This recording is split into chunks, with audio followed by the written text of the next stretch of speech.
Hello friends, ఈరోజు మనకు పట్టణ నిరాశ్రయుల వసతి గృహం కరీంనగర్లో ఇక్కడికి రావడం జరిగింది.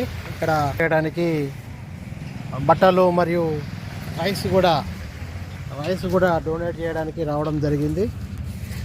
ఇక్కడ నా పుట్టినరోజు November 10 V S Patel Supreme Court advocate సందర్భంగా ఆయన బీద వాళ్ళకు సహాయం చేయడానికి చూడండి.